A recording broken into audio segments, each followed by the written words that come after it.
Let's make some noise. Come on.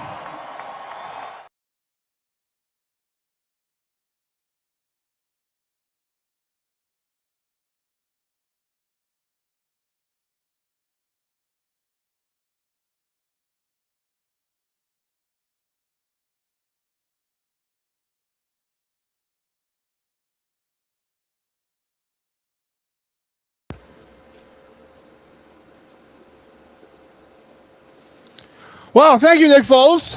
Sorry about that. Hey, everybody. What's going on? Welcome back to a frigid final word with MattyB here on the It's a Wrap Sports Network. Well, with your boy MattyB on the call. Is Sunday night, our first episode of our new broadcast week.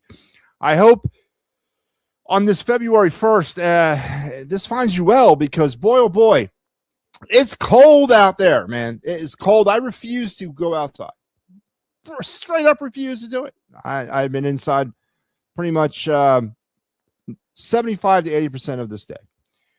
But that's okay because all this time indoors has given me an opportunity to reflect upon what great content I'm gonna spew forth tonight, and we got a bunch.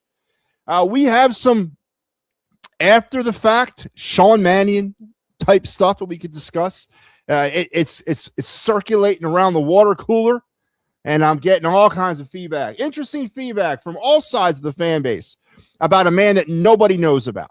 I've gotten feedback from the realm of philosophy about how just he's going to be great because that's just how it's going to have to be. I mean, all kinds of stuff. People are trying to connect the dots and sort of pin the tail on the donkey on a complete unknown. And that's what makes this fan base great. We have our truth seekers here, and we have our denial seekers here, right? We have people here that make something out of nothing, man. Just on both sides of the coin. The haters or whatever, the realists, they make something out of nothing, and so do the homers, man. Good God. I caught a little bit of the morning show. I've been a little bit under the weather, dealing with something right now, so I kind of slept in a little bit. So I didn't see the morning thing live, but I did catch it throughout the day. And I have to give Alan Mike credit because when they set sail on the seven seas, they fly the homer flag proud, man. And I got to give them a lot of credit because without them, I wouldn't exist. So thank you. But I heard a lot of homer stuff this morning, a lot of glazing over a guy. Apparently now Jordan Love is a good quarterback, which goes completely against what the fan base talks about when they play him. But apparently Jordan Love is a great quarterback now, that's a memo for me that I missed because I never thought Jordan Love was a great quarterback, not in the least bit. But because we have his former quarterback coach, all of a sudden now Jordan Love is something special. So we'll continue the Sean Mannion conversation and the Vic Fangio. I guess this is the bombshell, right? Is that what we're all pretty much gravitating towards? So it's not a dome stadium in the northeast part of Philadelphia. That was a good one. But apparently we've settled on the Vic Fangio thing as the big bombshell.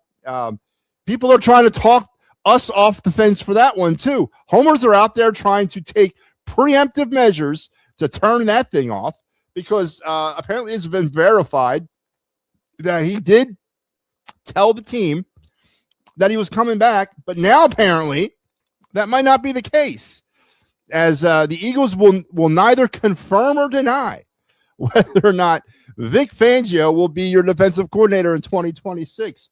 Why can't you? Why can't you just come out straight up and say, we don't know? We're waiting on him. Don't give me this confirm, we can't confirm or deny nonsense. That's telling us everything we want to know without telling it to us. So we'll continue on with the Vic Fangio talk. Is this the bombshell that's happening? And how is that affecting what does that mean? I mean, I don't think the Eagles could I don't honestly think the Eagles can afford to entrust a very good young defense in the hands of somebody that's not an experienced defensive coordinator at this stage of the window of winning. I think they got to go with a known commodity. Schwartz, his name has been kind of thrown against the wall about maybe getting an opportunity, as he's been spurred by the Cleveland Browns by not being considered as their head coaching candidate. So does Jim Schwartz get a reunion here in Philadelphia, or do we give a reunion to another former head coach and Sean McDermott? I would think that would be not a bad idea either. But either way, that job's got to go in the hands of a experienced coordinator, in my opinion, if that's what has to happen. So we'll continue that conversation. We got baseball. I don't know if you guys noticed this today, being that maybe you didn't spend the entire day inside the house like I did, but there's live baseball on TV right now.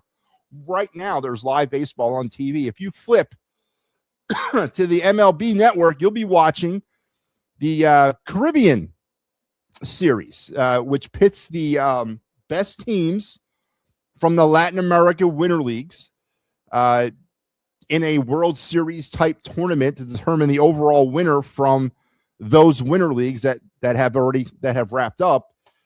So that was great to see that today, as with the turning of the calendar of February, and with this being a non-football Sunday, it's good to start thinking that baseball really is back with this event here, because before the end of this month, or about 10 days or so, you'll have pitchers and catchers. And then on the 21st, the Phillies will start their spring training. I believe spring training starts on the 20th, but the 21st is when the Phillies will play.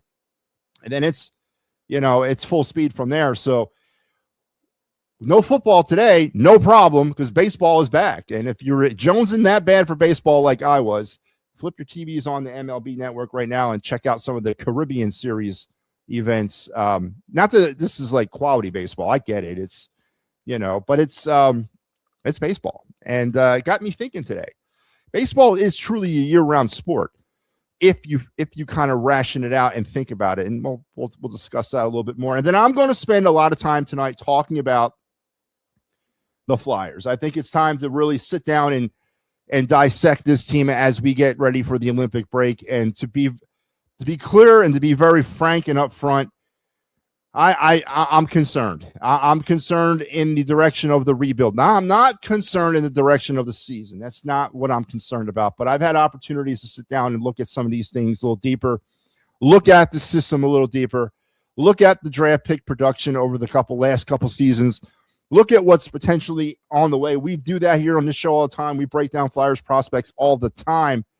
And so I'm going to sit down here and sort of throw my 2 cents into this conversation that's starting to gather some steam here about the Flyers and what direction they're headed and what might be the way to kind of kick this thing in the ass, because I get it. It's a rebuild. I'm not saying that it's a win now or anything type of situation, but we'll get into it. So we'll talk some Flyers rebuild as well. Yeah, your Day in Philadelphia Sports History, your Of the Night segment, and your card review will be back tonight, I promise. All those great and wonderful things on this frigid Sunday evening in early February 1st. Happy February to everybody. We are one step closer to the return of baseball. And again, if you're missing it that much, you just need to put your TVs on right now and turn on MLB Network, because we got some baseball to talk about. Little G checks in and says, hey, Phillies re-signed JP and Reed Dean. What the hell is Reed Dean? Is JP Jason Phillips? Jason Peters, they bring him back? Who the hell's Reed Dean? Or is that Reed Blankenship? Hey, everybody. Joe Hale's checking in. MattyB, what's going on, Al? I don't know which morning show you were talking about. Yeah, you do. You probably don't, because at that time you were probably very highly medicated when you were spewing that nonsense. It's unfortunate. Listen, I give the hosts of this network carte blanche, and carte Dorothy and carte Rose as well, to do whatever they want to do. I'm not here to censor nor tell anybody what to say or think. That's not what I'm about. I'm a lot of things, but a hypocrite is not one. So they can come on this and their platform, their dime, they say what they want. But boy, oh boy, man, I've never been one to join a cult, and I've never been one to get involved in something that just obviously wipes your brain of any sort of free thinking ability. But now dealing with Al over the past, I guess now 4 years now, we've been kind of together of doing this type of stuff. I've not noticed it up till now. Up until you joined this network. EOP, you seemed a little bit more like level. You've gone completely off the deep end, in my opinion, over the last 16 friggin' months. And this morning, the rationalization about the hire of Sean Mannion was just off the chart, man. I mean, again, I know why you do it. I know why homers do this. I know some people need to chant to Ra, the sun god, at night to get to sleep. I get it. I'm not judging you for it. But to sit here and try to like go deep into the bag of philosophy on this. He's coming from the tree that sprout forth in the Garden of Eden, left over by the gate. He comes with this fresh set of ideas and set forth by Jebediah, thrown down to Ruth, and we are going to set forth and free our people. I'm like, what the hell are you talking about, man? He made Jordan Love this great. It boggles my mind. It's okay to say that we don't know what Sean Mannion is, and we don't know what we're going to get. He's never called a play of offense his entire life. It's okay to sit there and say, hey, it's a hire. I'm not going to pretend to know what I'm talking about here. I don't know this guy. I'm not a Packers fan. I certainly wasn't a Rams, Vikings, or Seahawks fan either. It's okay to say that, man. It's okay to say that we're throwing our dice. Now, the other hire over the weekend was it Blizzard, the guy from Tampa, their former offensive coordinator. We now our passing game coordinator. Definitely shows the Eagles' hand on this, right? I mean, it doesn't take a rocket scientist to figure out that the Eagles are stacking their deck just in case they got to make some in-season moves or some moves right at the end of the season. It doesn't really take a rocket scientist to see that. And I hope Sirianni and Mannion themselves both can sort of get that idea as both of their replacements have already been hired. So, I mean, I hope they see that too, but it's okay to sit here and say you don't know. And then not knowing in this case is half the battle here. I get it. I mean, I do have some concerns that we've hired basically Kevin Patullo. We just went a roundabout way to get him back. I mean, I do have some concerns about that. And if you sort of like send this through the wash a little bit, you could be like, you know what? Why don't we just give Kevin Patullo a second year? Why don't we just give him another year to kind of figure it out? But we went ahead and basically hired Kevin Patullo from 2025 and set him right back into the same situation. So, yeah, there's some concerns with that, right? So that's really the end of the conversation here. You can say things to make yourself feel good about this all day long. You can make up little stories, little fables, little adventures in your mind. That's fine too. But boy, oh boy, man, how can you? Like, I couldn't do that. Honestly, I couldn't sit here and tell you what I think is going to happen with the Eagles offensive coordinator when I don't know anything about the Eagles offensive coordinator, when I don't know what he's going to bring to the table, when I also don't know how it's going to be reacted here with the players on this football team. How is Jalen Hurts going to take this guy? How is Nick Sirianni going to take this guy, right? Who are the personnel he's going to be working with? Is the offensive line going to snap back? Is A.J. Brown going to be part of this team? Does Saquon Barkley still have tread left on the tires? There's a lot of unknowns about the offense and personnel-wise to really focus on what the coordinator is going to be like. So it's okay to just say that. Just like the guys and gals who go around and assess draft grades the day after the draft. Oh, Howie got an A. What the hell are you talking about? How do you know that? How do you know Howie Roseman got an A? I like to talk to all the Howie Roseman got an A in 2025 draft people right now and ask them, how did he really do, in your opinion? You know, you don't know. This stuff's got to work itself out. Just like I don't think we knew what Kevin Patullo was. Honestly, don't. I think we cut it short. Again, I'm not going to sit here and tell you that I'm losing sleep over the fact that he got fired, but he was a sacrificial lamb. We all can agree to that. He was set forth to the altar of Jalen Hurts. Oh, please, Jalen, forgive us, for we do not know what we do. You know, so we're going to offer this guy to you to to lift your curse upon us. So let's be honest about things. That's all I want, man. Honesty, not little stories and little fables you guys make up, man. It's very funny. Oh man. Oh yeah, I lost track of all this.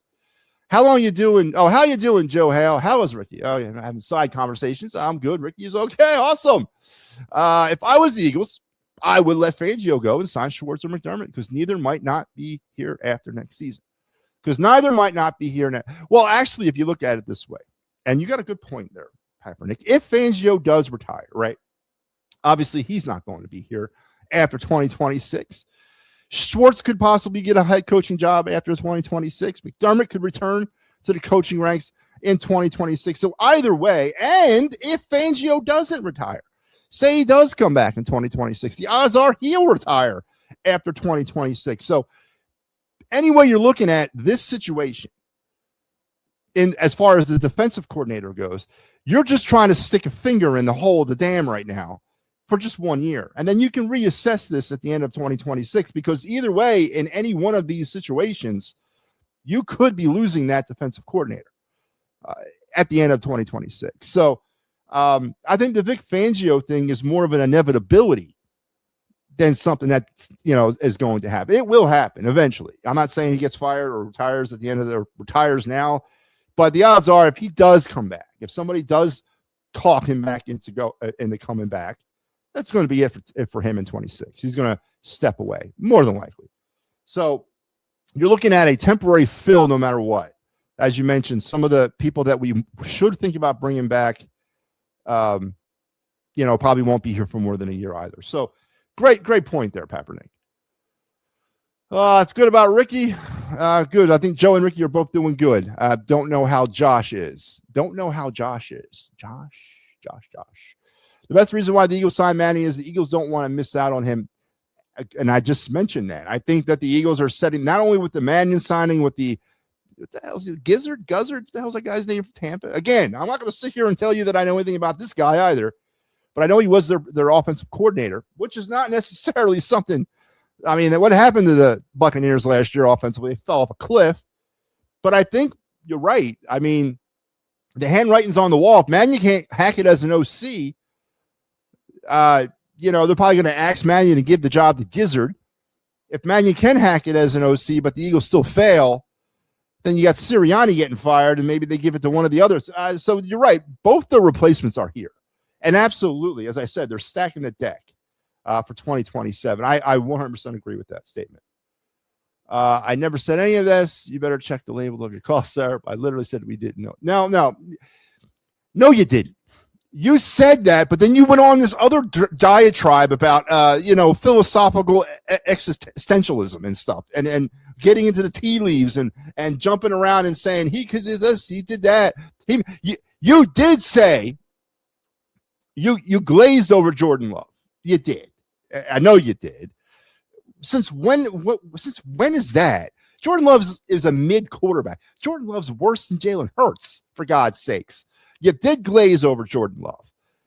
And you gave that as a seal of approval, as one of the great things about having a Sean Mannion type, the work he did. And I don't know if it was you or the other one. Somebody brought up Malik Willis, too, as some great work there. Come on, guys, man. Listen, what are we doing here, man? Just say we don't know.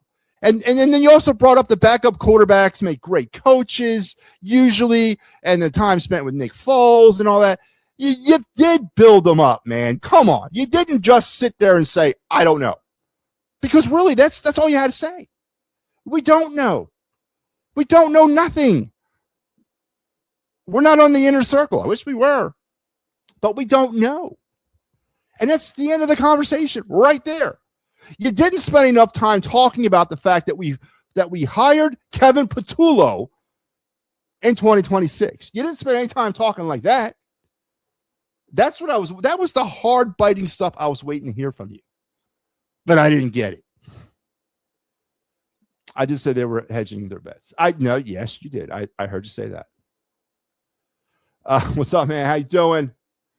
The Eagles are a mess than the Phillies, and I hate saying this, the Sixers. The Eagles are of a mess than maybe the Eagles are more of a mess than the Phillies. And I hate saying this, the Sixers. Wow. That's interesting. Yeah, and we haven't even gotten into the off season yet, right? We haven't hit free agency. I know we're dropping mock drafts. We're starting to show up. Mike Laro did one earlier tonight. Good job, Mike. I've done 2 already. I know we're dropping mock drafts. We're talking. We're not really getting into personnel. There's a lot of up in the air stuff about the personnel. Don't forget, 23 free agents entering into the 2026 season. An offensive line that has questions. A lot more questions on our O-line than answers, right? A lot of questions on the D-line, about the depth. Who are we going to – is Brandon Graham ain't coming back? Please, right? No. We have edge rusher issues. We still don't have a CB2. We potentially could be without a WR1. There are a lot of questions with this team, and we haven't even gotten to the actual questions yet. So I can see where Kaepernick feels that there's somewhat of a mess, and they kind of are. It's definitely going to be an interesting offseason, and it has definitely started out that way. I'm doing well. How about you? I'm doing well. Trying to stay friggin' warm on this extremely bitterly cold day. Hey, Al, the label in your cough syrup. Vic is too old. He need to retire. Nah, Vic. Listen, Vic's earned his stripes, man. Leave Vic alone. If he wants to come back for another year, so be it. I want to know. I want to be the fly on the wall in the coaches' meetings. How are those? Is there do they go to 2 sides of a table? Sirianni's kind of sitting in the middle. The people that are people that listen to Sirianni, they're on one, and then the rest of everybody is kind of sitting on the other side, swinging around their chairs, twirling their pens in their hands, being like, "Come on, man, just spit this out so we can get on with our job." I want to know what the dynamic is between the coaches on this team. I would love to know that, and more importantly, what is Vic Fangio? How is he? Does he respect Nick Sirianni? I mean, do you see a world where he does, or does he tolerate him? Yeah, man. Are we done? All right, let me get back to work. Is it one of those types of relationship? Hey, Vic, I'm really interested to know. Listen, man, I don't got time. We'll talk later. Okay. Oh, okay, Vic. Well, you know where my office. I mean, is it one of those relationships? I would love to know that. Would love to know that. Hey, MattyB, are you surviving this cold weather? Barely, Dave. Barely, but there's good news for me coming soon. I'll be escaping the cold weather pretty much for the rest of the winter here coming up. But it's been rough, man. And again, I don't know. I know where most of you are talking to me from, but we're all kind of in the same little area right now when it comes to this Arctic blast that we're all dealing with. And no joke, man. Stay the hell inside if you don't have to go out. I mean, if it's not life, limb, job, and job is kind of iffy. If you don't have to go out, man, don't go out. And make sure you're warming your car up throughout the day if you're not. If you decide to sit home, go out there to start your car a couple times a day. Let it run for about 20 minutes. I mean, this is I hate this stuff, man. I hate this weather. I hate this time of the year. But again, we're on the back end because there's live baseball on television right now. So that is something you need to hitch your wagon to. Jim Schwartz is the way to go. I don't think he will get a head coaching job. Now, aren't all the jobs now filled? Aren't we pretty much done? I saw a little graphic today. Everyone had a job. Bruce, how you doing, man? What's going on? Good to see you again. Let's go Phillies indeed. And we're going to get into some Phillies talk. There's the free agent hot stove is heating up. Junio Suarez, and a name that was linked to the Phillies, headed to Cincinnati as the Reds linked him to a 1-year deal. Red Sox and White Sox pull off an interesting trade. Jordan Hicks heading to Chicago. They're getting a top prospect in return. Are the White Sox throwing their hat in the ring as they went out and signed Austin Hayes a couple of days ago? Or was that yesterday? Are the White Sox going to try not to be a 100-loss team this year? Shudder the thought. And they got some young players too coming up through their system. So we'll get into some of that too. And now that Suarez is off the board, and I'm actually happy that he is, because I don't have to hear him linked to the Phillies anymore. I don't have to hear about another power hitter linked to the Phillies. I really don't want to deal with that anymore. But he is now going to go to Cincinnati. Luis Arraez, oh man, he's off the board. Went to the Giants on a 1-year deal. Pickings are slim. And who are the Phillies going? I mean, do we? I still think there's 3 more moves coming. I still think there's 3 moves. 1 is getting rid of Castellanos. 2 is signing another starter, and 3 is another bat. I firmly believe that. I know the Phillies inked, what's his name, Dylan Moore, the utility guy, over the weekend to a minor league contract. Will he make the team or not? Probably not. All right, and then go through waivers and maybe not get claimed. Who knows? But I still think there's 3 more moves coming, man. 3 more moves. A starter, get rid of Castellanos, and a bat. I'm going to hold on to that too, man. I believe that. Do I feel Crawford and Painter can be superstars and maybe Rookie of the Year? I don't care about Rookie of the Year. I don't care about superstardom in year 1 for both of them. I don't care about any of that. What I care about is effectiveness. It's very hard unless your name is Paul Skeens, you know, and I don't think Painter's a Paul Skeens. He's not. But I don't think that doesn't mean Painter won't be a good pitcher at some point. We're forgetting a lot of stuff around Painter, right? I mean, the kid hasn't he's battling back from Tommy John.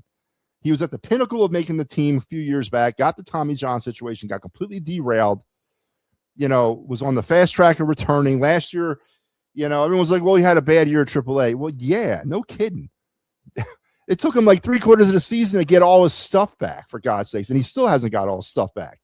They were just saying at the end of the season, his velocity was starting to round back into form. It took him about 3/4 to get his command under control, and then now it was the velocity was starting to come back.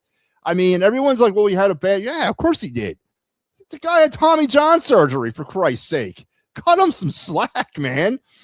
The one important stat about Painter last year was 118 innings pitched without any injuries or pain. That was the only thing I was concerned about, right? The rest of that stuff's going to take care of itself. I want Painter to come in and be part of the rotation.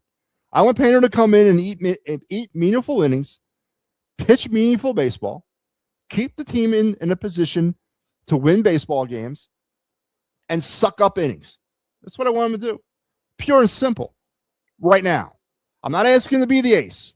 I'm not asking him to go out and win me 25 games. I'm not asking him to be the future of the Philadelphia Phillies pitching staff right now. I'm asking him to be a viable person at the 4 or 5 position within my rotation. As far as Crawford goes, Crawford is crucial in my ability and this team's ability to change their DNA and change what they're all about offensively. A lot of people shudder from the fact that Justin Crawford's got a huge ground ball rate, or a high ground ball rate. I wish it was higher. God damn, yeah. Put the ball on the ground. Make contact on the ball and run things out. Drop a bunt down. You know, pull runners over. That's the kind of stuff I miss about this baseball team. That's the kind of stuff that a Justin Crawford will provide this team. And that's all I'm looking for him to do. That's all I want. Rookie of the Year is great, but I don't care. I want a World Series. I don't really care about Rookie of the Year. I don't. Their careers are starting out, and I'm going to put them in the perspective of that. Their careers are starting out. The version of Andrew Painter you're going to get in 2026 is not the same version you're going to see in 2030. Same thing with Justin Crawford. It's their beginning. And if we as a fan base need to be very careful about this, don't treat them like they're entrenched on this baseball team. They are rookies. They are coming into a situation, volatile situation, with this baseball team. It's volatile what they're stepping into. The end of an era. The window is closing. The sky's fall. All that is happening, and they're going to do it here in this town. I'm not telling you as a fan base to like be nice. I'm not telling you to do that, but I'm just telling you, understand what they're stepping into and where they're at in their careers. And whatever they give you that's on the positive side, well, that's positive. So, no, I don't think either one of them is going to be Rookie of the Year. As far as the superstar comment, yeah, they could both be superstars, and that would be great. Absolutely be fan-damn-tastic if that's the case. But I think they both got the opportunity. They got the gifts. They got the tools. They both were taken in very high positions in their draft. Yeah, I think they can be.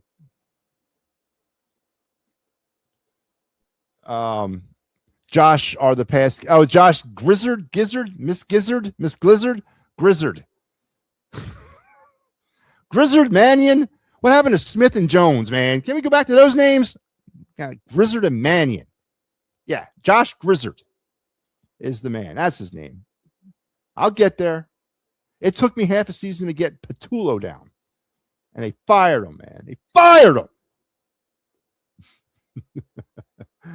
Oh, boy, oh, boy, oh, boy. I brought up Military Willis.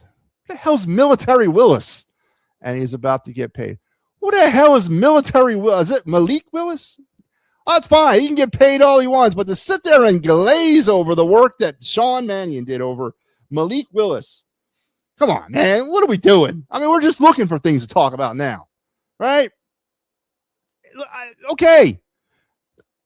So let's just, for sake of the argument here, say that he was a quarterback whisperer, right? Poof, poof. There you go.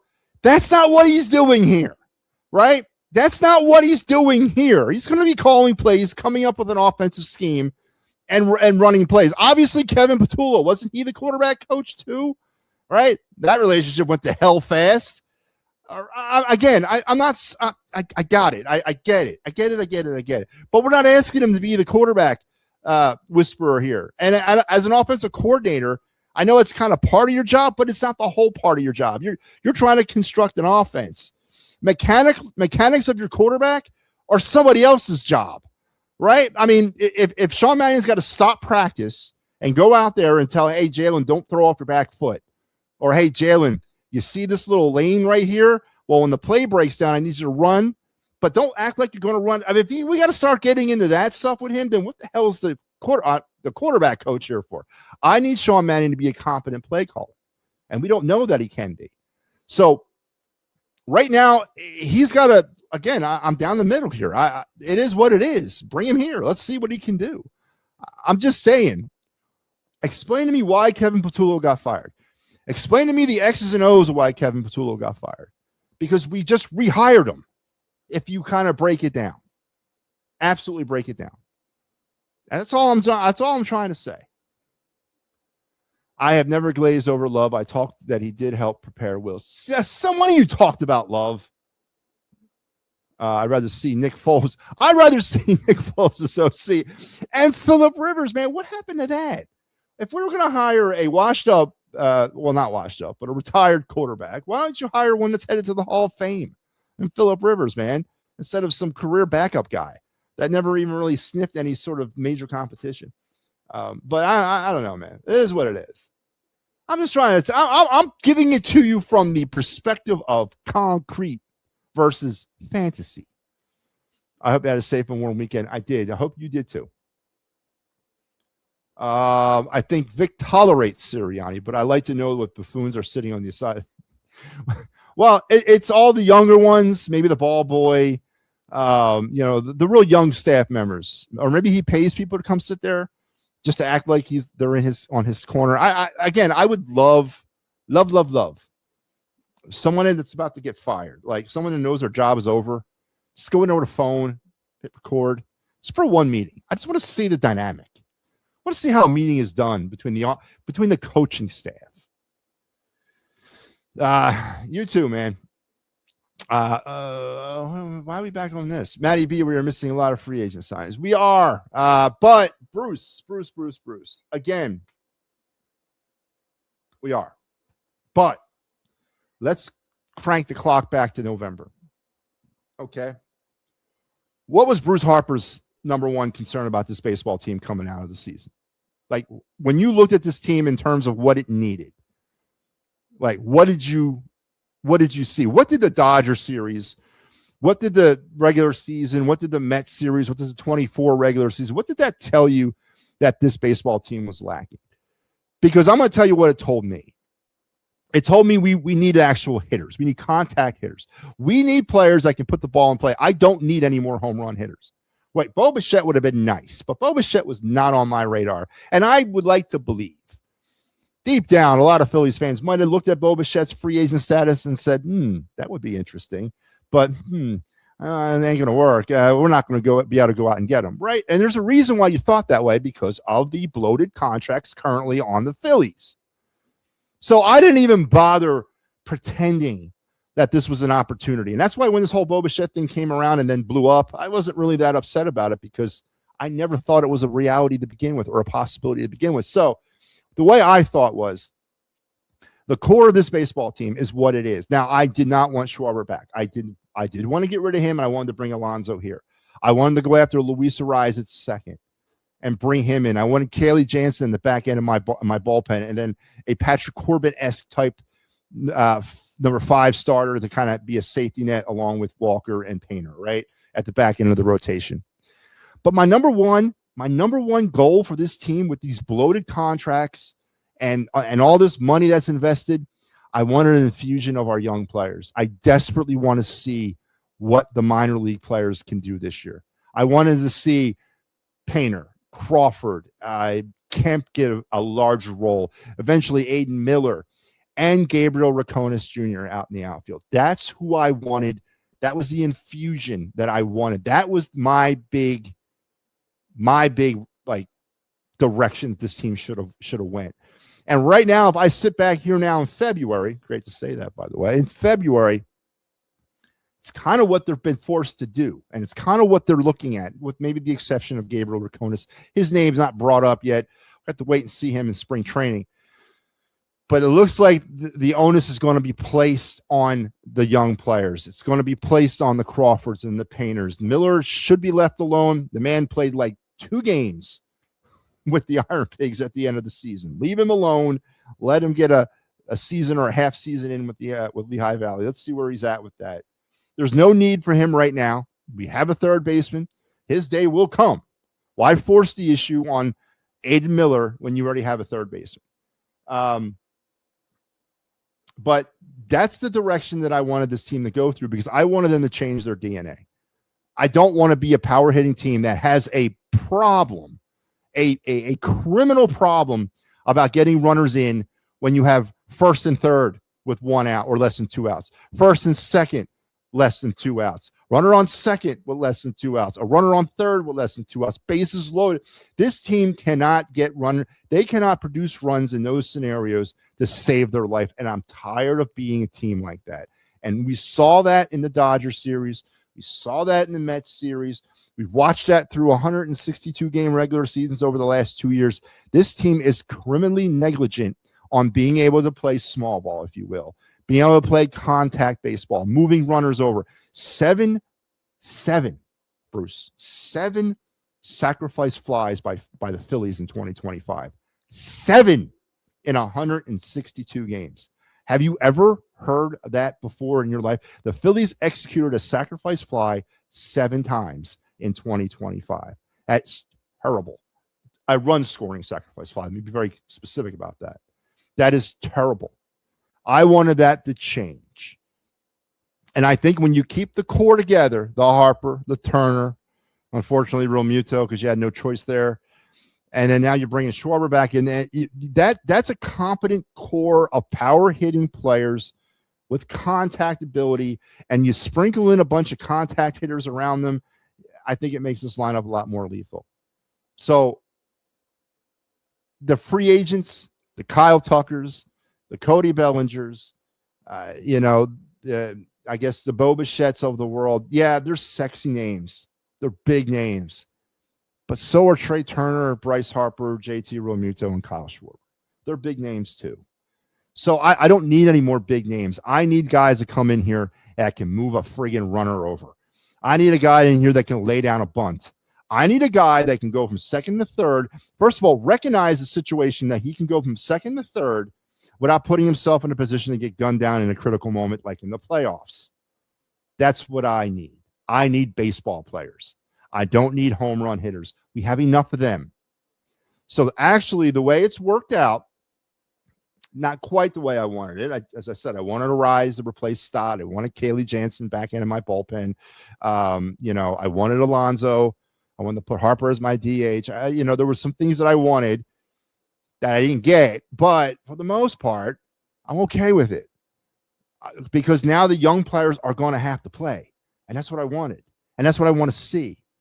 And I think as we go through 2026, I don't think 2026 is going to be it's going to be an interesting product to start. It's going to be rough at times. The start of the season is going to be rough. But I think things will level out. Now, will that leveling out occur when they decide to fire Rob Thompson and move Don Mattingly into the manager position? Maybe. But I think you're going to see it level out. And I think some of the names that we're talking like right now, like Crawford and Painter, Rakonis, Miller, Kemp, those names, they're the names of tomorrow anyway. These are the names of the future Phillies.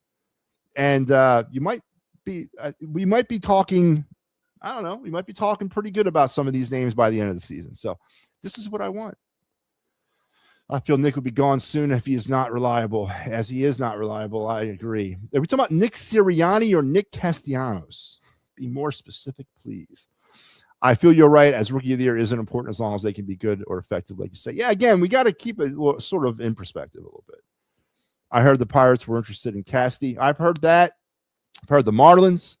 I've heard the Diamondbacks. I've heard the Padres pop up. I also heard DFA is interested in Castellanos because that's what's going to happen. You know that, right, Dave? That's my I'm going to lay down a bet right now. Castellanos is DFA'd by the Phillies. They're not able to trade him. They're not going to be able to trade him. I'm going to go down because here's the thing. We can't go to camp with Castellanos on this roster. You can't walk through the front doors of Clearwater Baycare Ballpark with Castellanos on this roster. He cannot step foot inside the locker room. He can't. That's not good for the team. It's not good for their mental well-being. It's not good for Adolis Garcia. It's not good for any of the guys to know you got a dead man walking, standing there. And you don't think Nick Castellanos is going to have a tantrum in there and start talking smack? It would make for great TV. I'll give you that. But the team doesn't need that vibe to start out the season. They don't. And unless the Phillies in the next 10 days or 12 days, 14 days, whatever it is, can pull off a trade, Castellanos is getting DFA'd. They cannot let him go to camp. Now, maybe they surprise me and they trade him, but I really think he's getting DFA'd. I do.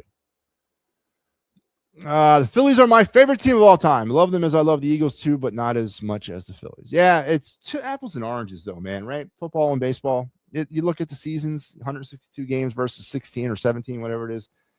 Baseball's more of a way of life versus time of the year, which is football. Because I said it at the beginning of the show. If you're jonesing for baseball, not Phillies baseball, of course, but baseball, turn on MLB Network. You can watch the Caribbean Series right now. The end of the Winter Leagues, the Winter League Championships, if you will. The first live baseball of 2026. And baseball is year-round. Let's look at it. Let's start in January. Well, you got the Winter Leagues. February, you got spring training and college. March, you got spring training, regular season in college. April, you got regular season in college. May, regular season in college. June, regular season in college. July, regular season. August, regular season. September, regular season. October, regular season and playoffs. You got November as the Arizona Fall League. December kicks off the Winter Leagues. I mean, it's literally a year-round thing. It's a way of life versus football being, a time of the year. So, different but the same type stuff. Are the phone lines going to open up tonight? If I can get through these messages, they will. Papernick, are the phone lines? Yeah, I'm trying. We're not winning a World Series, Rob Thompson. Oh, I agree. 100%. MattyB, do you feel it is fair for the Dodgers to spend as much money? Oh, wait, so much that you, what? Matty, do I feel it is fair for the Dodgers to spend so much? And do you feel they will change the rules to make the cap so all teams can compete in a fair way as they can't now? Unfair? No. Not at all, because it takes two to tango. You know what I mean? It's an open market. It's a capitalist society. You can do what you want. The Dodgers should be applauded for what they're doing. I mean, the Dodgers got a legit shot to go the three-peat this year. They got a legit shot to three-peat. They should be applauded for what they're doing.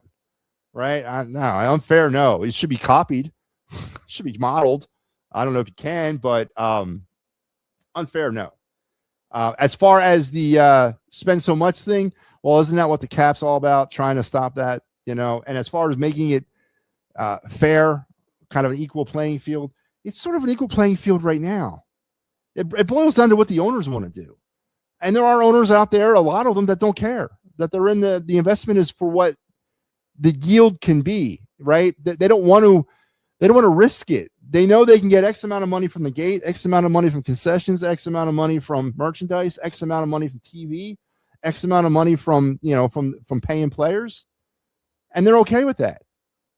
They're making a profit. They don't give a crap about winning. Talk to the Pirates fans. Talk to the Colorado Rocky fans. The Rockies, the Pirates, the White Sox, all these teams that are struggling, the A's, could be competing right alongside the Dodgers and the Phillies and the Reds if they wanted to take that risk. But the owners don't. So I'm not necessarily for a cap, because I don't. If you want to cap it for the right reason, which I don't know what the right reason is, no, the hell with it, man. This is a cutthroat business. You want to try to win, that means at all costs.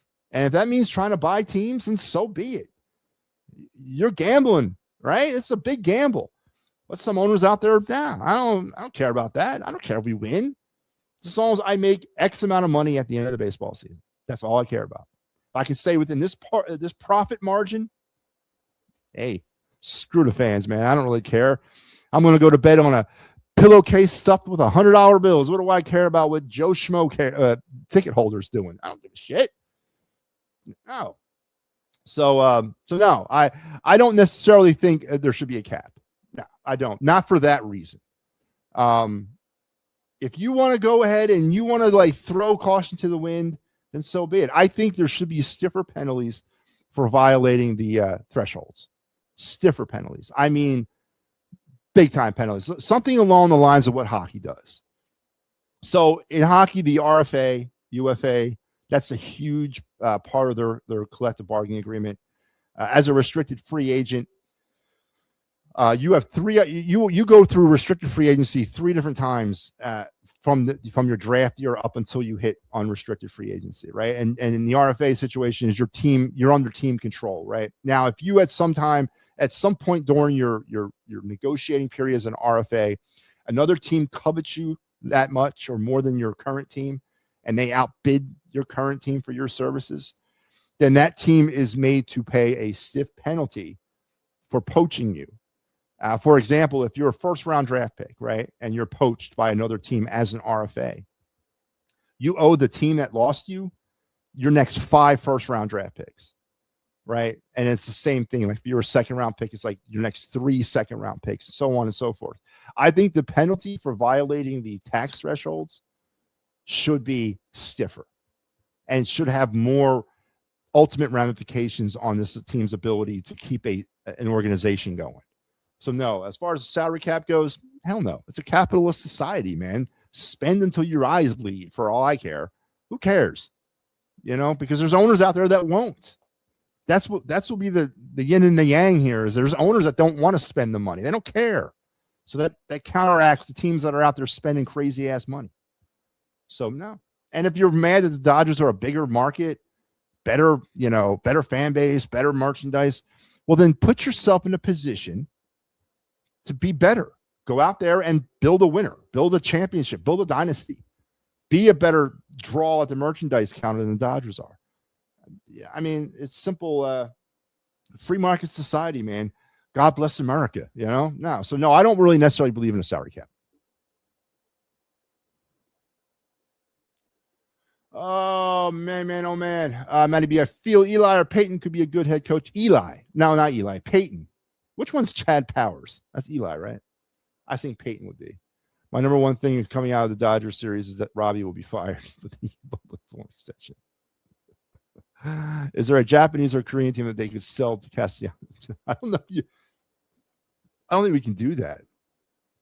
Can we do that? Send them to the Yugoslavia Giants or something like that, right?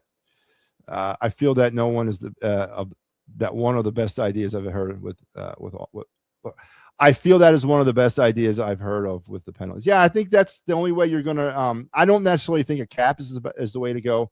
I really do believe that if you really are serious about penalizing these teams for going over the threshold, well, then hit them where it hurts, man. Multiple draft picks over multiple years. You know what I'm saying? Take all their international signing money away. Yeah, do something more stiff to really hurt them for violating the thresholds. But other than that, I don't think you cap it, man. I really don't. All right, so listen, let me break free real quick because we haven't even done our day in Philadelphia sports history, and we are an hour into this show. So let's get into this right now. By the way, here's what's happening on the network this week as we are starting a brand new week tomorrow, and it will get it going hopefully with the Pittsburgh Sports Tonight show, as he has some major internet problems last year. I'm not sure.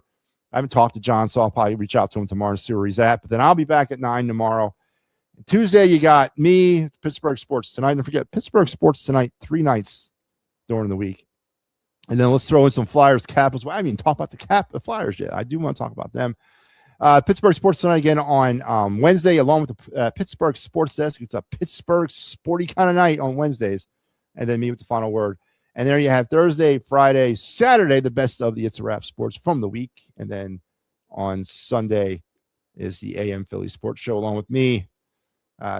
Sunday, that is, to kick everything back off. So let's get into our day in Philadelphia sports history. On this day back in 1973, I was not even born yet. I was March, April, about 2.5 months away from being born.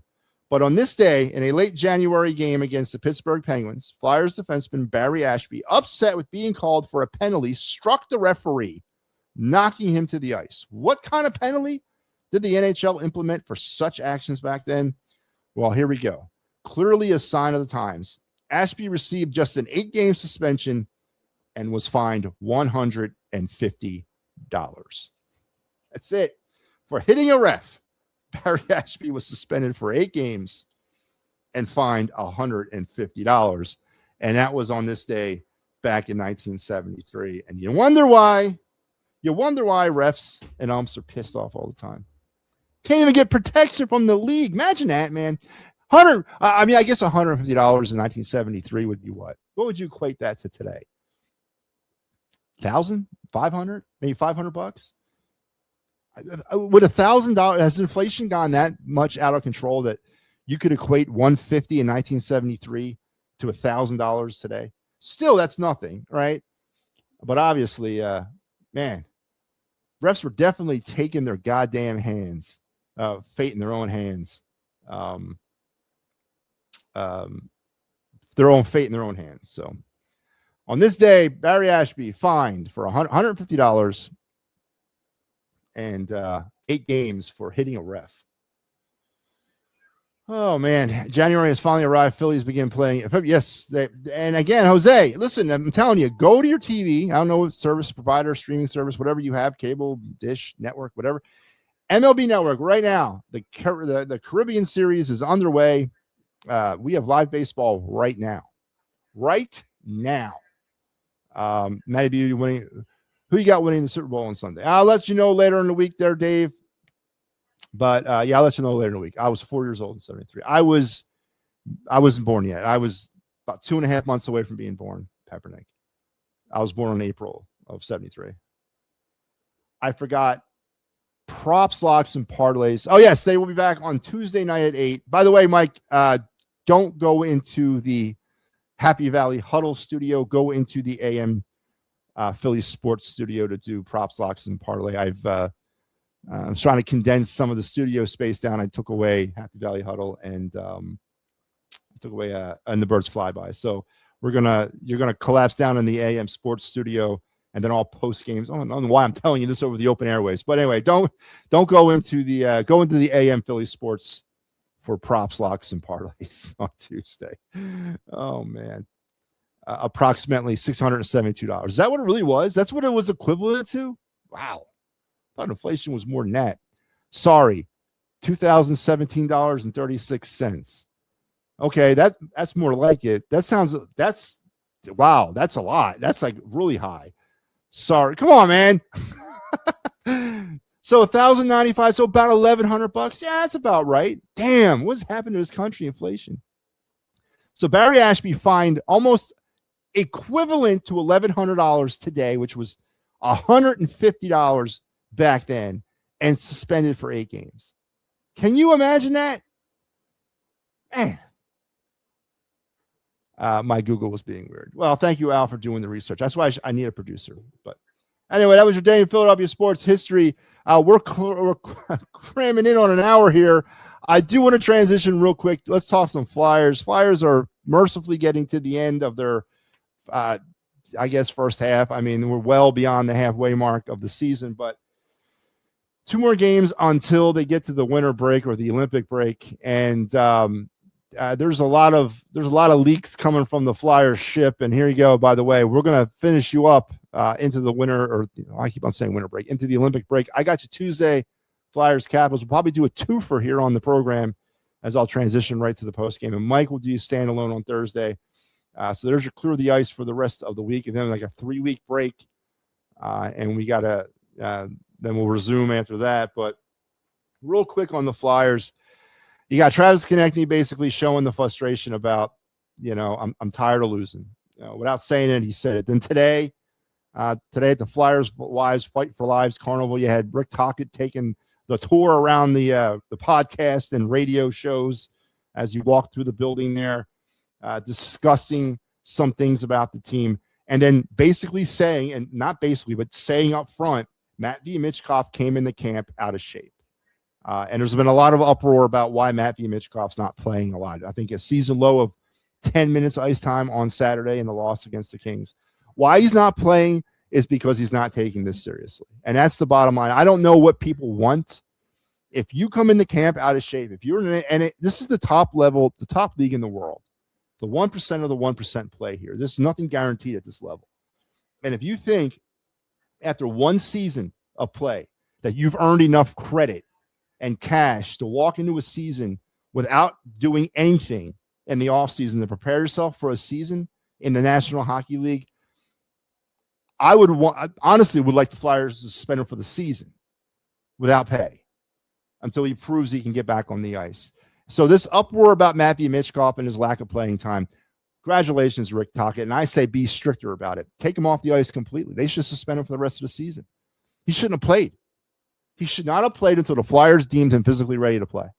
And it should have been at his own expense that he didn't play, because he took it upon himself not to come in and be ready for the season. Now, what role the Flyers have in that? That's a great question. Aren't they supposed to monitor these guys? I mean, they are professionals. They are adults. I don't know if there's something in the CBA that they monitor that stuff, but apparently they didn't. But Konechny's frustrated. Seems to be a lot of frustration, a lot of backlash at Tocchet. Tocchet's doing a fine job with this hockey team. He's doing a great job. The problem is there's not much to work with here. Again, I don't know. And I'm going to go back to the rebuilding aspect of this. And this is where we all get off on the wrong foot. We all wanted it. We all sat and pounded the table and said, I want the Flyers to admit they need to rebuild. Chuck Fletcher wouldn't say it. Kept saying the aggressive retool. No, Chuck, it's not. It needs to be rebuilt. We all agreed. There was no split down the middle. There was no argument. It was a rebuild that needed to be done. The entire thing needed to be torn down and started over. So Danny B comes out and makes the statement straight up, we are going to rebuild. The problem is, once he made that statement, people in their own heads started this atomic clock ticking about what that actually meant and how long that was actually supposed to take place. And you look at the other sports, and we've talked about this on this program before. You look at baseball, you look at football, you look at basketball, you look at those sports with the open free agency, with the open, the in and out of the contracts, the large salary caps, the revenue, the money. It's easier for a team in those other sports to rebound, so to speak, in 1 year than it is in hockey. Hockey, it's friggin' hard because, one, there's not that much out there to begin with. And a lot of those high-level, high-end talented players I'm talking superstars, they're locked up, right? They're locked the hell up, and they ain't going anywhere. So you have one thing and one thing only to do, or there's two things that you can do to build the champion. One is the draft, and that is a necessity at the NHL level. If you cannot draft as a GM. If you are having miss after miss after miss after miss in drafts, you are not going to be good, because it is imperative that you draft well in the NHL, because that's how you build champions. And you get creative with your trades. Now, a lot of us looked at 2026 this summer as a huge free agency draft class.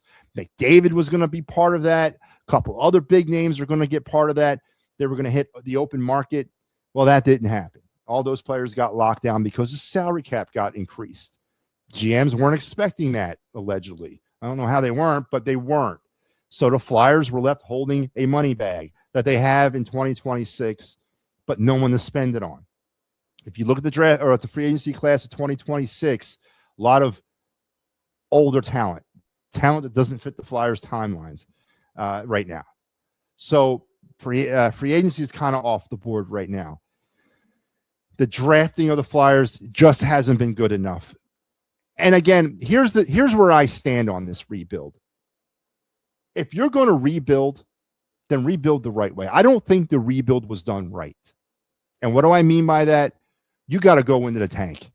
You got to strip it completely down, and you got to hope for some bad seasons and some high top 3 draft picks in multiple years in order to try to find high-end talent. Because if you don't have a superstar, you're not going to win a Stanley Cup. It just doesn't work that way. And the Flyers haven't done that. For whatever reason, they did not strip it down. They kept a shell of a team together, a team that would compete and get them in a position to be picking 6, 7, 8, 9, 10. That's not high enough if you want talent to affect your team right away. That's just not high enough. You got to pick 1, 2, or 3 in order to get talent that's going to come in on day one and help you. Everything else after about the 4th pick in the draft is all a project development at a lower level for at least 1 or 2 years.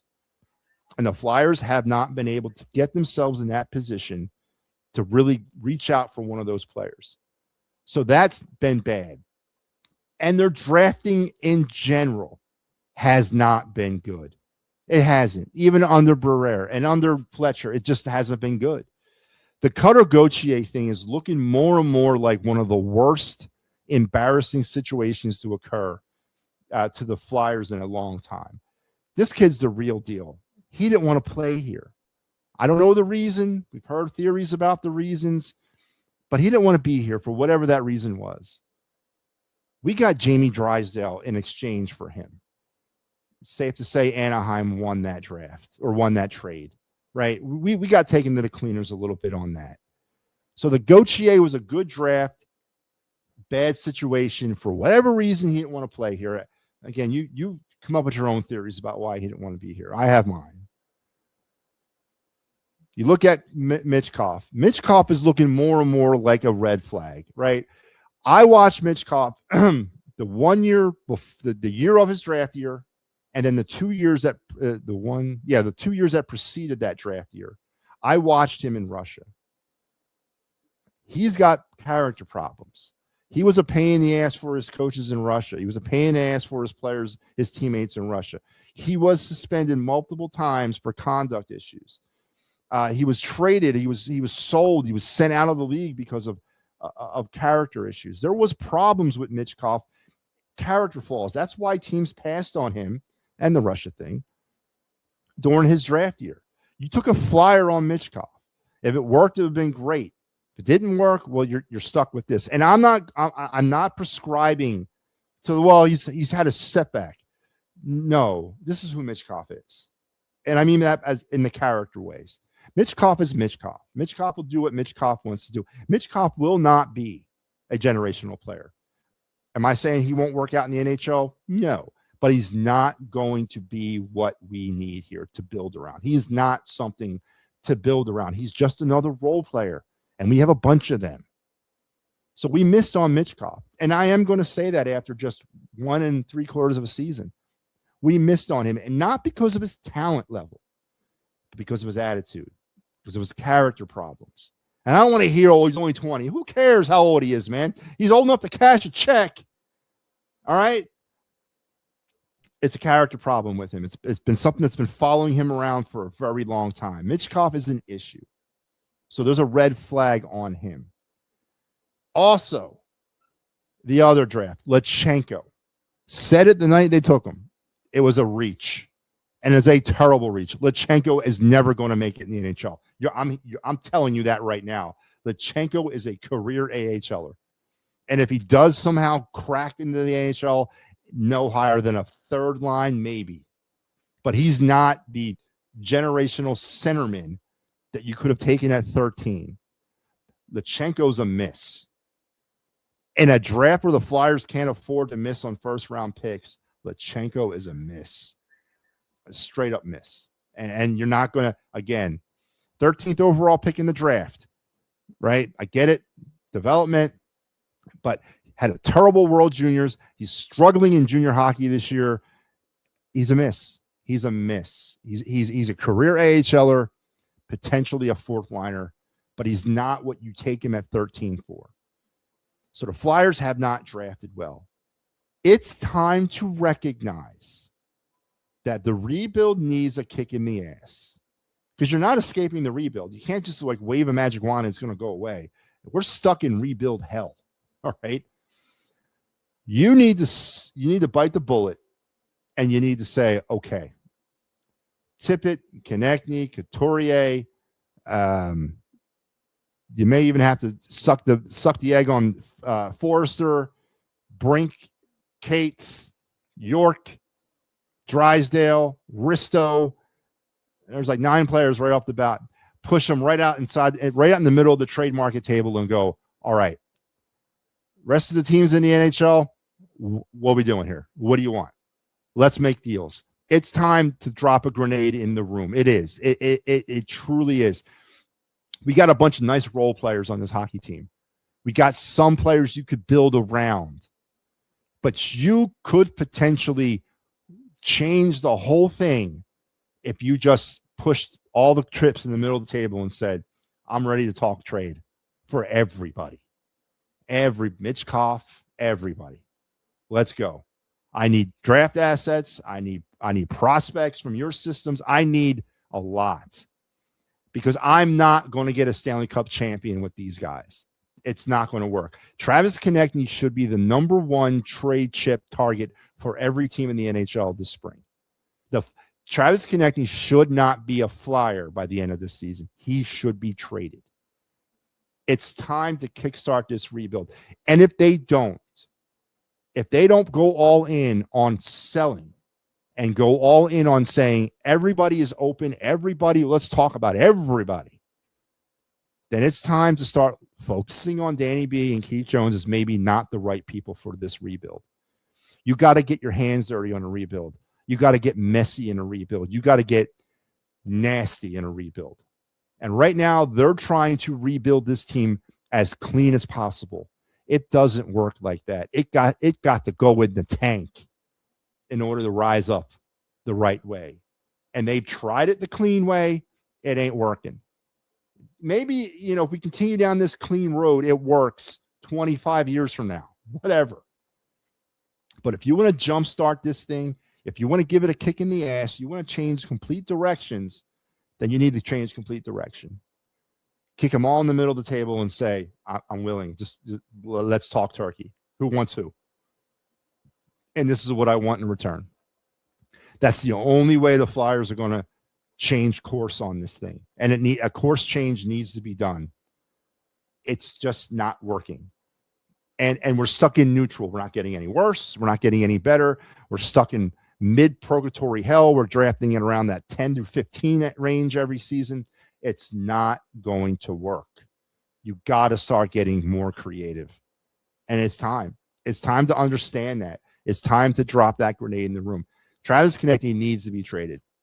Not because he's, not been great here. Not because of what he means to this franchise or he's being a bitch. None of that. We need to get what we can for him right now, because he's not going to sustain the rest of this rebuild.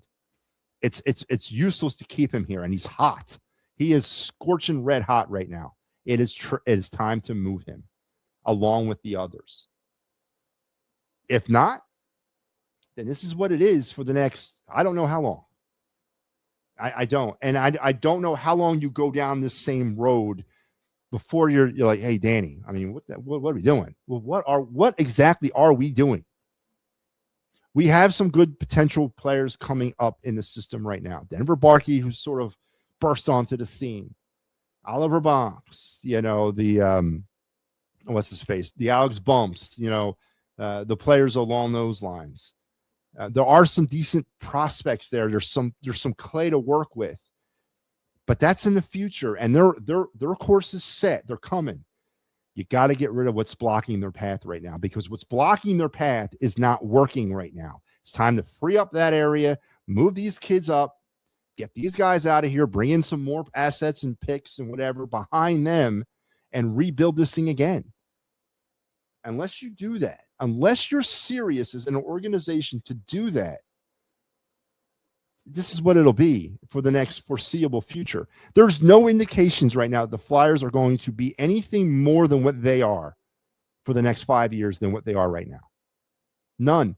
There's nothing in free agency in 2026. There's nothing. They're not going to. I mean, you want to sign Patrick Kane, Jonathan Towles, who's like 38. You want to sign those types of players? I think Panarin's a free agent next summer, but he's like 37. I don't want to waste money on a guy like that. Free agency is not working. And it's not the Flyers' fault per se, but you got to kickstart the friggin' thing. Kick it in the ass. Jumpstart it. Something different's got to happen, man. And it's time. And it's beyond time. So that's my point with the Flyers. And I just think it's the reality of the rebuild. I'm not upset that they're in a rebuild, but a lot of fans wanted it. We all wanted the rebuild. I don't think a lot of us understood what we wanted, because this is it. And when you get to a certain point in a rebuild, you're like, okay, I'm either trending in the right direction, I'm trending in the wrong direction, or I'm not trending anywhere at all. And right now, we're not trending anywhere at all. We're stuck in neutral. You got to do something to get it going again. Maybe Konechny is the move you make. Maybe that's the big move. Trade him.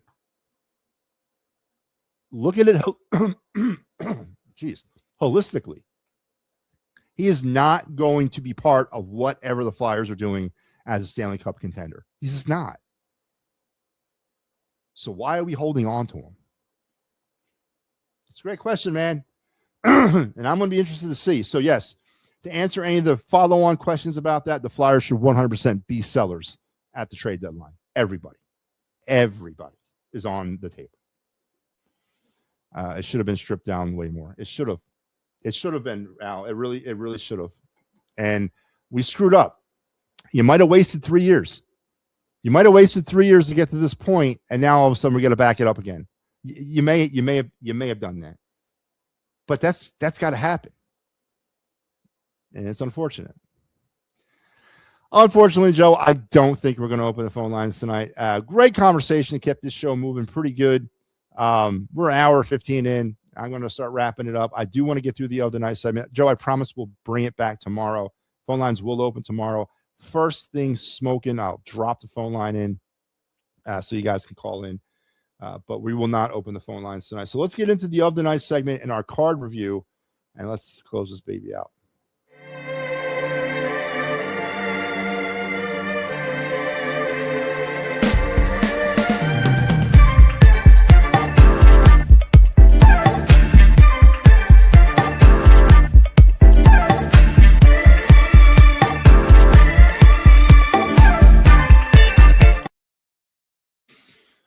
All right, the other night segment, we are going to focus in again on a Philly spotlight player because, yeah, we are. We are in February, folks. Tuesday morning when the sun, peeks out of the skies above the Delaware Valley and shines down on Citizen Bank Park. It's supposed to be sunny on Tuesday. Well, when daybreak occurs, you're going to be hearing a lot of sounds coming out of the baseball stadium on Tuesday. You know what those sounds are, folks? It'll be sounds of bags being tossed in the back of semi trucks, big old carts being rolled out and rolled up onto big semi trucks, because truck day will be here on Tuesday morning. and they are one step closer to spring training. It's going to be a very interesting spring. It's going to be interesting. Cannot wait. Baseball is in full swing. Well, not full swing. It's kicked off as we have the Caribbean Series going on right now on the MLB Network. Telling you, if you're jonesing for baseball, it's on right now. It might be over by now, but it started at 8:30. And then you got, of course, college baseball. For those of you that are really baseball people, basically started already in some places. And next week, my first college game of the year on the 9th down in, where am I going to be? I think I'm in, am I in Kentucky? No, I'm in Tennessee. I'll be in Tennessee on the 9th of February for my first college baseball game of the year. So we're here. We've made it. We've gotten through the long, cold, hard winter, and now the prize will be, yielded as we will get this thing going. And so tonight we're going to spotlight another Phillies player. We've been doing it for the last week and a half. Tonight, let's turn off to our leadoff man, Mr. Trea Turner, the reigning NL batting champion. Batted .304 last year, 179 hits, 15 homers, 69 RBIs, scored 94 runs, 36 stolen bases, OBP of 355, and an OPS of 812. Of course, he did lead the NL in hits at 179, and he was the NL batting champion. But one of the lowest batting champions in the history of the National League or in Major League Baseball with just a .304 batting average. And on the defensive side, only 8 errors all year for Trea Turner as he really tied that part of his game down. The Phillies found themselves a leadoff hitter, and that's really the biggest takeaway I get from all this. Trea is obviously one of those bloated contracts that we're not being able to escape from. He's here. We may as well use him, and he's a viable spot in top of that lineup. Unfortunately, we don't have anybody protecting him because we don't necessarily have a number 2 hole hitter. But, Trea Turner is not one of the problems with this baseball team. I think he's a huge part of this team. He's part of what makes this team go. And I thought for all intents and purposes, 2025, now his playoff run was not that good, but his 2025 was a bounce back season for him, coming off of what happened in 23 and all that. And then he had the 23 errors in 24, only 8 errors last year. So a huge bounce back season from Trea Turner. I definitely want to see more of this. Maybe is it too much to ask for a 310, 315 batting average and maybe get those RBIs up to about 85 and homers up to 20? Is it too much to ask for 5 more homers and 14 or so RBIs more? I don't think it's too much to ask. 36 stolen bases. That was amazing. He was, I think that might have been a career high too for him, but definitely a good year. And we found a leadoff hitter, and that was important, I think, as well. So Trea Turner, one of the wheels that make the Phillies go in 2024, and he will in 2025, and he definitely will be in 2026. So there you have it, the spotlight of Trea Turner for this year's for tonight's Philly Spotlight player. And that, you know what? Let's stop it there. We're gonna wrap it up here, and we'll hold off the card till tomorrow, and the phone lines will be open tomorrow. I apologize, got into the conversation. I don't apologize for the conversation. I thank you for the conversation, but I gotta do better and put up the phone link early in the show so I don't get completely derailed by the conversation. But thank you for the input tonight. I appreciated it. It was a fun night of talking. And, we'll open up the phone lines tomorrow. Yeah, tomorrow, Joe. I'm sorry. I tomorrow. You'll be the first one. What's your take on the Paul George situation? Oh, yeah. Yeah, I don't know, man. What was he? He was taking Adderall or something like that? Is that what he was taking? Not necessarily it was something about his mental health. I have a hard time believing, Dave, that in 2026, in the year 2026, right, with all the restrictions and all the penalties on taking illegal and banned substances, that there should be zero tolerance for players that pop hot. There should be zero tolerance because I don't want to hear I made a bad decision. That's what he said. I'm sorry. I put the team in a bad spot, players in a bad spot, city fans, all that. Yeah, I mean, you knew what you were doing, right? Yeah, there's no excuse for that. It's not like, oh, I'd have no way of knowing that I'm taking something that's on the banned list. There's so many avenues of approach. And what the hell are the team doctors involved? So whatever he took it completely on his own. So he should be basically left to sort of, face his accusers on his own, I guess.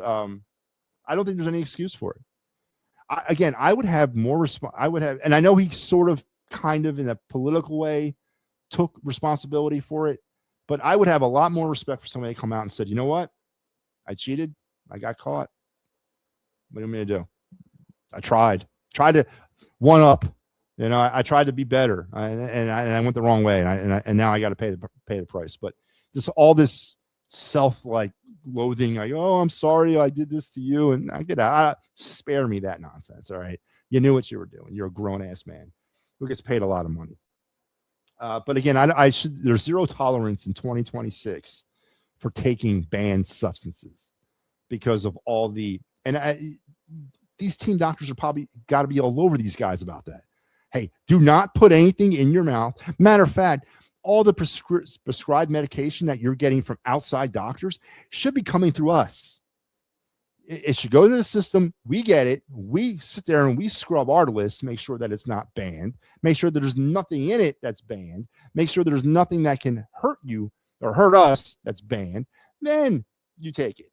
So this was completely on him. Again, I get it. He's using the mental health thing.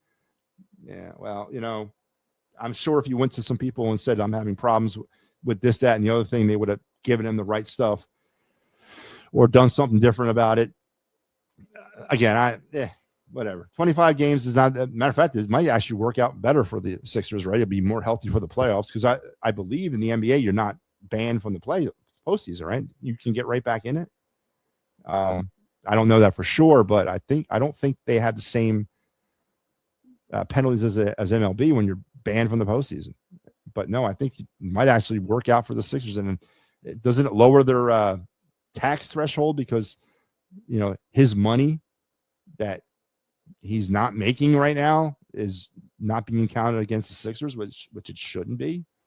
So it might actually help the Sixers out. But yeah, I don't know. Yes, I will do 2. I'll do 3. 2. I don't want to fly too high to the sun, Joe. I'll do 2. But thanks a lot, guys. I appreciate all your help tonight. It was a good show. Again, here's everything that's coming up. And yeah, please, I forgot to put that in here, but the Locks, Props, and Parlay program will return for their season finale on Tuesday at 8, right after the Pittsburgh Sports Tonight program, right before me, and right before the Flyers Capitals post game. So make sure you're tuned in for that, as they will give you your Super Bowl takes. And we never even got a chance to talk about Super Bowl, man. Patriots, Seahawks. Does anybody care? We'll get into the Super Bowl as we move through the week. I'll give you my pick on Thursday. But till then, folks, stay friggin' warm. Don't go outside unless you definitely have to. If you have pets, bring them in. Do not leave a pet outside. Take complete accountability of your pets. Make sure everybody's in. And get underneath the blankets. Just wait for summer. It's coming. Baseball's back. Caribbean Series. Spring training in about a week. It's back. We made it. Almost. We're almost there. We're there. Just short. Truck day is on Tuesday. Some teams have already had their truck day. Ours is Tuesday. Does anybody go down there and celebrate truck day? But that'll be on Tuesday morning as the trucks will roll out to Clearwater. Can't wait. We'll be back tomorrow night with the program at 9. You guys have a great rest of your night. Stay warm, stay happy, stay safe, and we'll see you then.